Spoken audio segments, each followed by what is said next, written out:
स्वागत है बच्चों दिव्या मैम की साइंस क्लास में। कैसे हो आप सब लोग। आज 9th क्लास के पहले पार्ट के प्रश्न उत्तर लेकर आई हूँ बच्चों, तो वीडियो को ध्यान से देखिए और प्रश्नों के उत्तर याद भी कीजिए और मेरे साथ साथ समझने की कोशिश कीजिए। पहला प्रश्न है, निम्नलिखित तापमानों को सेल्सियस इकाई में परिवर्तित करें। बच्चों जब ये पाठ पढ़ाया था तो आपको मैंने बताया था केल्विन और सेल्सियस ये तापमान मापने की इकाइयां होती हैं। जैसे हम अन्य चीजें मापते हैं ना, दूध को लीटर में मापते हैं, तापमान को हम केल्विन में या सेल्सियस में नापते हैं। तो बच्चों केल्विन और सेल्सियस में क्या फर्क होता है। केल्विन में और सेल्सियस में बच्चों ध्यान देना, ये फर्क होता है कि जो केल्विन तापमान होता है सेल्सियस तापमान से 273 ज्यादा होता है। यानी अगर सेल्सियस के तापमान में हम 273 इकाई जोड़ दें तो केल्विन में तापमान आ जाएगा।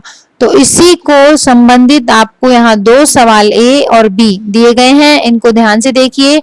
ए है 293 के, 293 के मतलब 293 केल्विन, इसका हमें बनाना है सेल्सियस। तो कैसे बनाएंगे बच्चों, 293 प्लस सेल्सियस में तापमान प्लस 273, ये बड़ा होता है।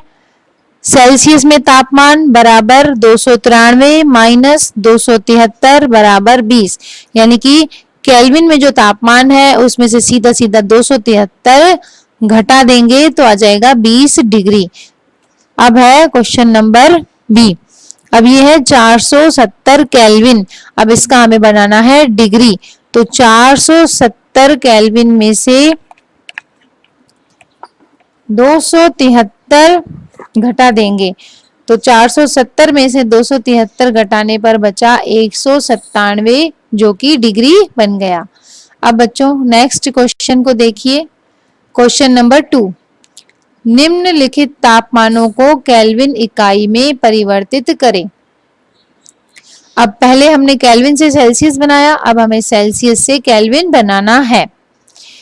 क्वेश्चन ए है 25 डिग्री, क्वेश्चन बी है 373 डिग्री सेल्सियस, इसको सेल्सियस भी बोलते हैं। उत्तर हो जाएगा ए का, टी यानी टेम्परेचर केल्विन में बराबर टेम्परेचर सेल्सियस में प्लस 273, यानी सीधी सी बात है, जो हमें सेल्सियस में तापमान दे रखा है इसमें हमें 273 जोड़ने हैं। तो 25 में हम 273 जोड़ेंगे तो आ जाएगा 298 के, यानी के ज्यादा होता है जबकि सी कम होता है। तो सी वाले यानी सेल्सियस वाले तापमान में हम 273 जोड़ते हैं तो केल्विन का तापमान आ जाता है।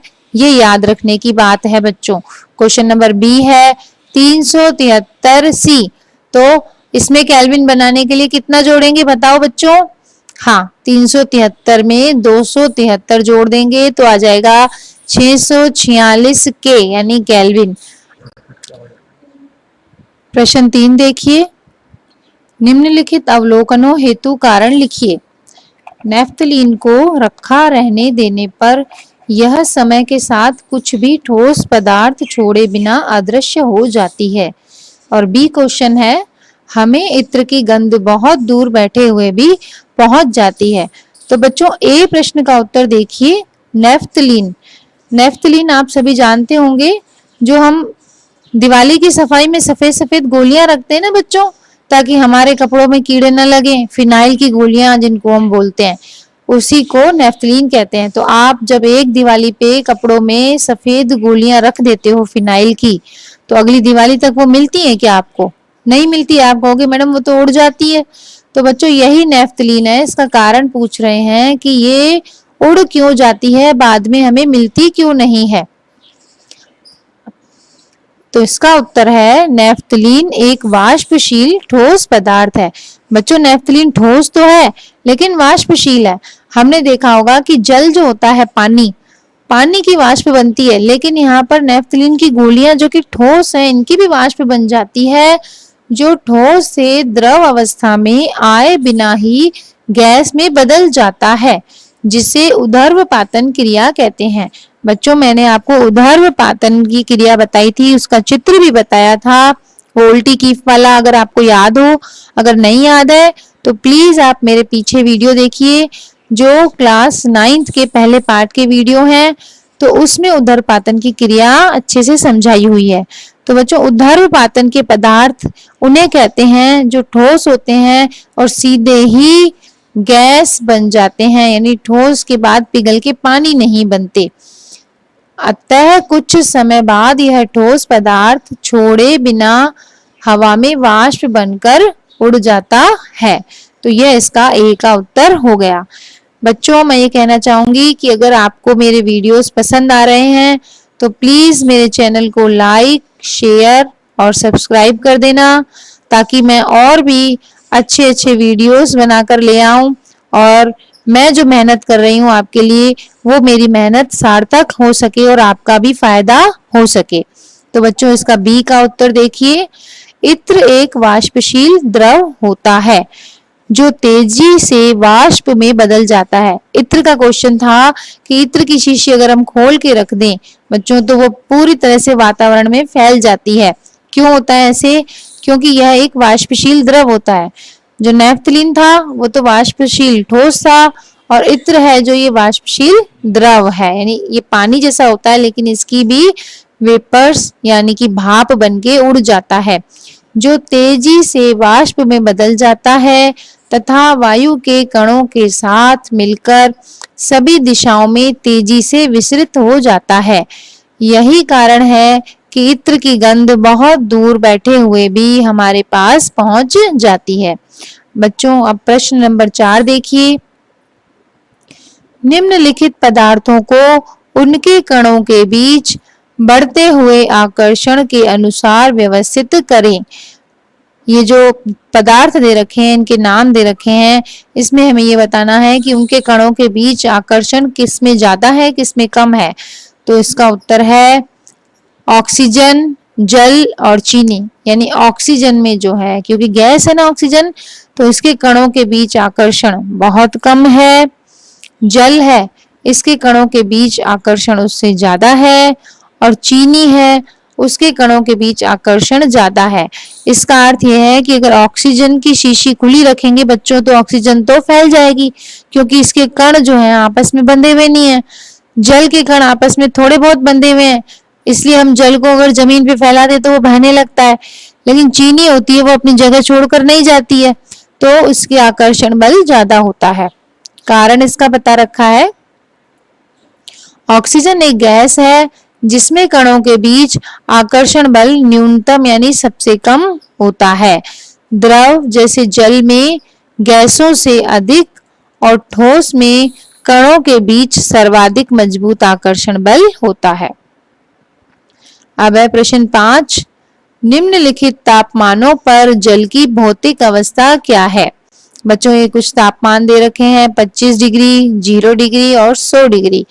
तो अगर जल 25 डिग्री पर हो तो कैसा होगा, 0 पर हो तो कैसा होगा, 100 पर हो तो कैसा होगा? तो बच्चों इसका उत्तर देखिए, 25 डिग्री पर जल द्रव अवस्था में होता है।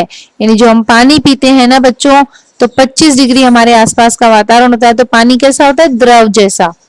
बी 0 डिग्री, अगर पानी को हम जमा दें बच्चों 0 डिग्री पर तो वह जल ठोस यानी बर्फ के रूप में आ जाता है, तथा द्रवीय अवस्था दोनों में हो सकता है, क्योंकि जल का हिमांक, हिमांक बच्चों मतलब फ्रीजिंग पॉइंट यानी बर्फ बनने का पॉइंट जो होता है, तथा बर्फ का गलनांक जो होता है, दोनों 0 डिग्री है। यानी अगर जल को 0 डिग्री सेल्सियस पे रख दे तो वह बर्फ भी बनेगा और बर्फ पिघल के ठंडा पानी भी बनेगी। तो 0 डिग्री पर जल कैसा होता है, ठोस होता है। तीसरा है 100 डिग्री पर जल कैसा होता है? तो बच्चों 100 डिग्री पर द्रवीय अवस्था यानी उबलना या गैसीय अवस्था वाष्पन दोनों संभव हो सकते हैं।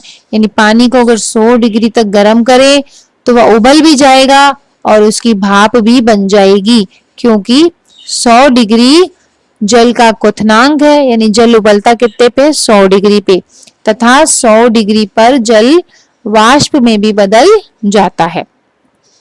प्रश्न 6 देखिए बच्चों, पुष्टि हेतु कारण दें। यानी कि ये दो जो इन्होंने वाक्य दिए हैं, ये वाक्य सही हैं तो इनकी पुष्टि, यानी ये सही है तो ये क्यों सही है इसका कारण हमें देना है। ए है जल कमरे के ताप पर द्रव है, तो इसका उत्तर देखिए, जल कमरे के ताप पर द्रव है यानी पानी जैसा है, क्योंकि इसका हिमांक, हिमांक यानी बर्फ बनाने का बिंदु 0 डिग्री है और क्वथनांक यानी उबालने का बिंदु 100 डिग्री है। साथ ही इसका निश्चित आयतन होता है परंतु निश्चित आकार नहीं होता। यानी जल जो होता है ना बच्चों, इसका आयतन निश्चित होता है, यानी कितनी मात्रा में हमने जल लिया, हमने 1 लीटर जल लिया तो आयतन निश्चित है, लेकिन आकार निश्चित नहीं है इसका। हम गिलास में डालेंगे गिलास जैसा, कटोरी में डालेंगे कटोरी जैसा हो जाता है। इसलिए जल को जिस बर्तन में रखते हैं उसी का आकार ले लेता है। अब क्वेश्चन नंबर बी क्या था हमारा? क्वेश्चन नंबर बी है बच्चों, लोहे की अलमारी कमरे के ताप पर ठोस होती है, इसका उत्तर बताना है हमें। तो बच्चों लोहे की अलमारी कमरे के तापमान पर ठोस होती है, क्यों? क्योंकि इसका गलनांक यानी मेल्टिंग पॉइंट, यानी कि अगर लोहे को गलाएं तो क्या कमरे के ताप पे गलेगा क्या? वो तो बहुत गर्म करने पे गलता है। तो क्योंकि इसका गलनांक मेल्टिंग पॉइंट कमरे के ताप से बहुत अधिक होता है, इसका एक निश्चित आकार और आयतन होता है तथा यह दृढ़ भी होता है और बहता नहीं है, इसलिए लोहे की अलमारी कमरे के ताप पर ठोस होती है। अब प्रश्न 7,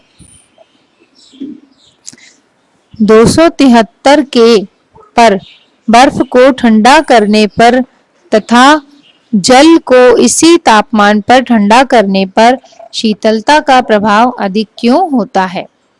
यानी कि अगर 273 केल्विन पर बर्फ है या फिर जल है तो इसको ठंडा करने पर ज्यादा ठंडी बर्फ लगती है।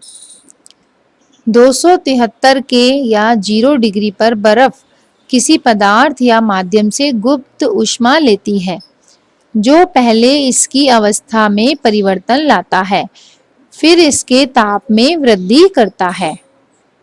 परंतु इसी ताप पर जल केवल ताप में वृद्धि के लिए ही ऊष्मा प्राप्त करता है। बर्फ के गलन या संगलन की गुप्त ऊष्मा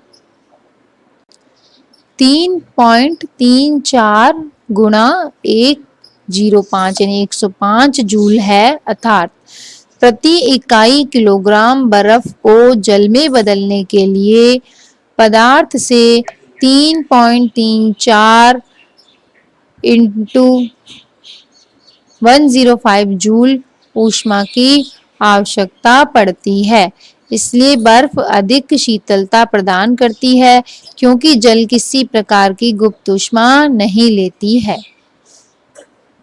प्रश्न 8 देखिए बच्चों, उबलते हुए जल अथवा भाप में से जलने की तीव्रता किसमें अधिक महसूस होती है?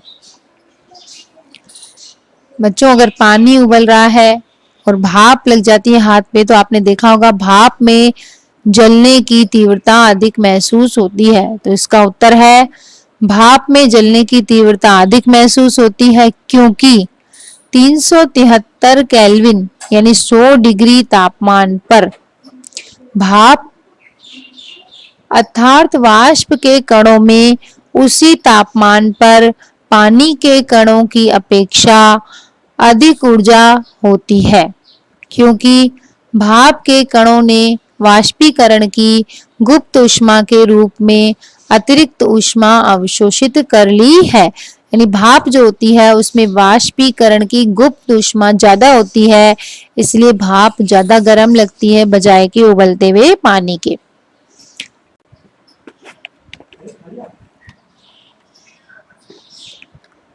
प्रश्न 9, निम्नलिखित चित्र के लिए A, B, C, D, E तथा F की अवस्था परिवर्तन को नामांकित करें। बच्चों इसमें एक चित्र दे रखा है।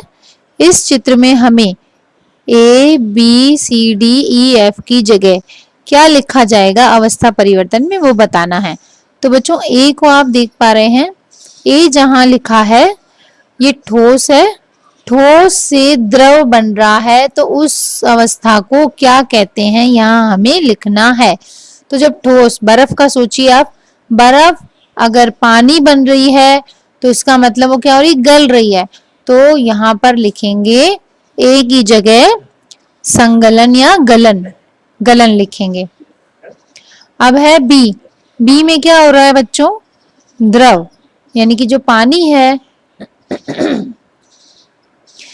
द्रव से गैस बन रहा है, यानी पानी से अगर भाप बन रही है तो द्रव से अगर गैस बन रहा है तो हम उसकी जगह लिखेंगे वाष्पीकरण, यानी पानी से अगर भाप बन रही तो बी की जगह आएगा वाष्पीकरण।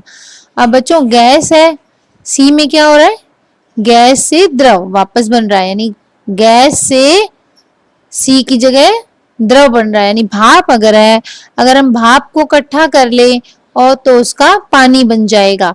तो भाप से द्रव बनने को कहते हैं संघनन। क्या कहते हैं बच्चों, संघनन। अब है द्रव, द्रव से ठोस बन रहा है, यानी पानी हो, मान लीजिए द्रव है, उससे ठोस बनना, पानी से बर्फ बनना, तो डी की जगह क्या लिखेंगे, जमना। जब पानी को जमाते हैं तभी ठोस बनता है ना, तो द्रव से ठोस बनने की क्रिया को जमना कहते हैं। तो ए बी सी डी पूरे हो गए। अब आओ ई पर। ई जो है इसमें ध्यान दीजिए, ठोस, ठोस से लेकर,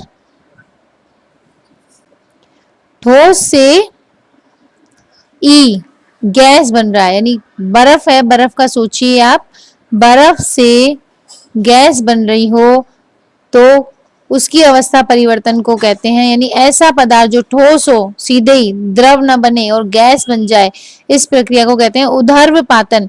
जैसे हमने ठोस गोलियां देखी थी नेफ्थलीन की, वो गोलियां अगर डायरेक्ट गैस में बन जाती हैं, इस प्रक्रिया को उदर्वपातन कहते हैं। तो ई की जगह क्या आएगा, उदर्वपातन। अब जो गैस बनी, इस गैस को अगर हम इकट्ठा कर लें और वापस ठोस बना ले तो एफ अवस्था आ जाएगी, यानी गैस से, ये तीर का निशान देखो कहाँ जा रहा है, ठोस की तरफ। तो गैस से ठोस बन जाए तो उसको कहते हैं एफ। तो एफ की जगह आएगा निक्षेपण। क्या आएगा बच्चों, निक्षेपण।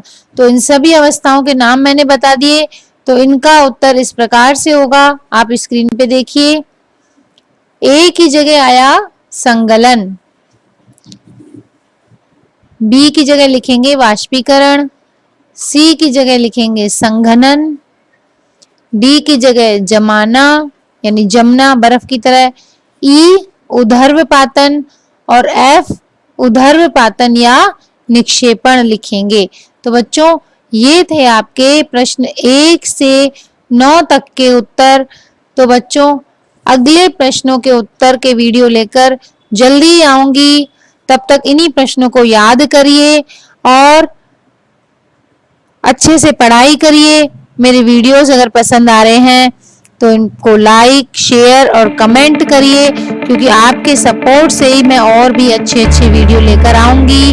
और आपके जो भी भाई बहन भी हो या आपके फ्रेंड्स हो, उनको भी इन वीडियोस के बारे में बताइए। तो मिलते हैं अगली क्लास में, तब तक के लिए बाय बाय बच्चों।